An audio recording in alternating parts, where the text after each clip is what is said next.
Hola a todos. A ver, es muy probable que estemos viendo esto en un ordenador. Es que lo usamos para todo, ¿verdad? Para trabajar, para conectar con el mundo. Pero, ¿nos hemos parado a pensar alguna vez qué es lo que de verdad hace que funcione? Pues hoy vamos a hacer justo eso. Vamos a abrir la caja y a desvelar todos los secretos que esconde. Para casi todo el mundo no es más que una herramienta, una puerta de acceso al trabajo, a la creatividad, al ocio, lo que sea. Pero lo que hay que entender es que esta herramienta es el resultado de décadas y décadas de una innovación increíble. Y hoy la vamos a desmontar pieza por pieza para entender de dónde viene toda esa magia. Es que, piénsalo, detrás de cada clic que hacemos, de cada ventana que se abre, hay un universo entero de componentes trabajando en una sincronía casi perfecta. Así que, ¿qué tal si nos animamos? Abrimos la tapa y echamos un buen vistazo dentro. Venga, perfecto. Pero ojo, antes de meternos de lleno en los chips y los circuitos, vamos a empezar por lo más básico de todo, por la pregunta del millón. ¿Qué es en esencia un ordenador? Pues mira, en su nivel más fundamental es esto.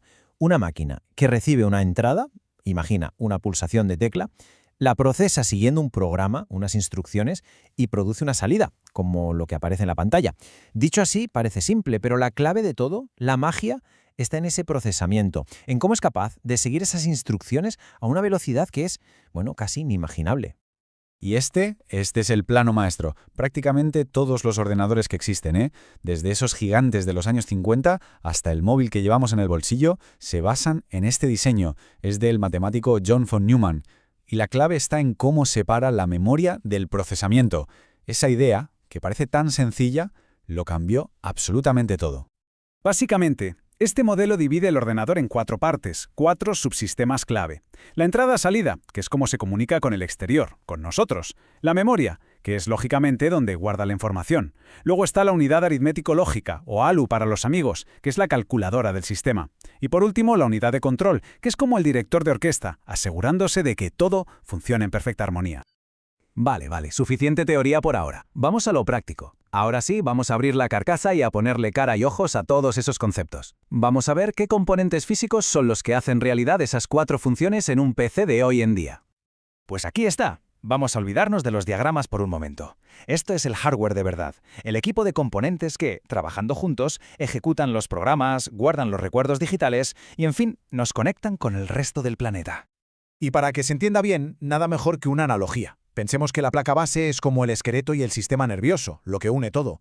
La CPU, el procesador, es el cerebro. Clarísimo, ¿no? El que piensa y da las órdenes. La memoria RAM sería como la mesa de trabajo, donde ponemos las cosas con las que estamos liados ahora mismo. Y el disco duro, pues es la gran biblioteca, donde lo guardamos todo para el futuro.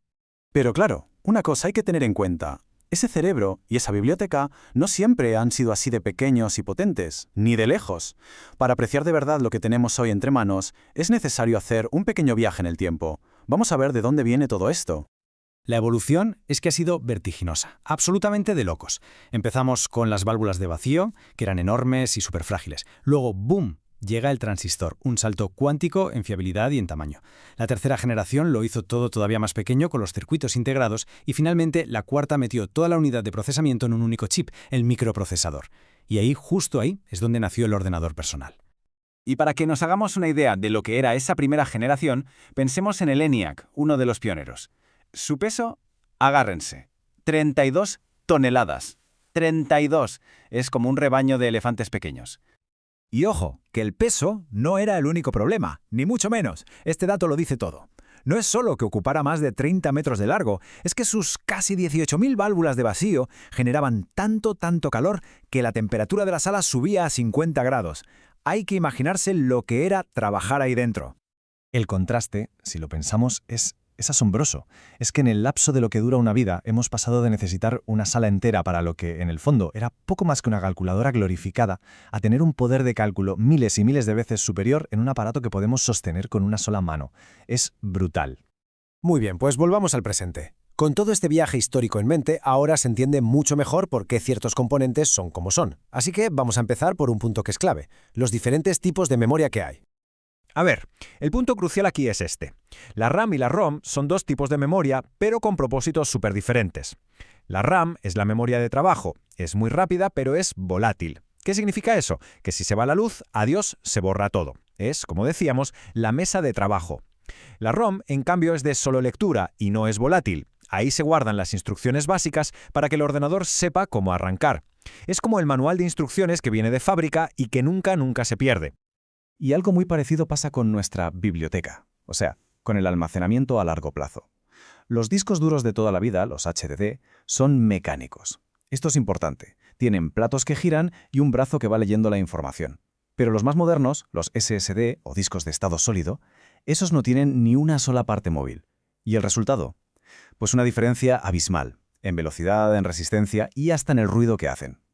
Y esta imagen lo explica perfectamente. Para encontrar un solo dato, este bracito lector se tiene que mover físicamente hasta el punto exacto del plato, que además está girando a miles y miles de revoluciones por minuto. Es una auténtica proeza de la ingeniería, no nos engañemos, pero claro, toda esa mecánica impone un límite de velocidad que la memoria flash simplemente no tiene. Bueno, hemos visto el pasado y hemos visto el presente. La pregunta, lógicamente, es ¿y ahora qué? ¿Qué viene después? Pues vamos a echar un vistazo muy rápido a la era en la que estamos metidos de lleno y a lo que el futuro podría traernos. Hoy por hoy estamos en lo que se conoce como la sexta generación.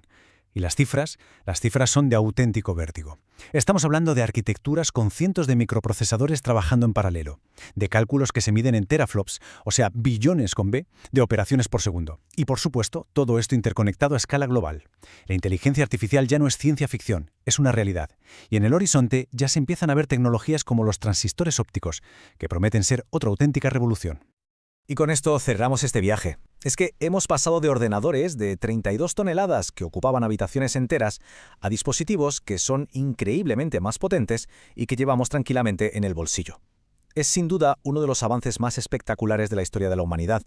Y claro, nos deja con una pregunta que es inevitable. Si todo esto se ha logrado en el transcurso de una sola vida, ¿qué nos traerá la siguiente? ¿Cuál va a ser el próximo gran salto tecnológico? Ahí queda la pregunta.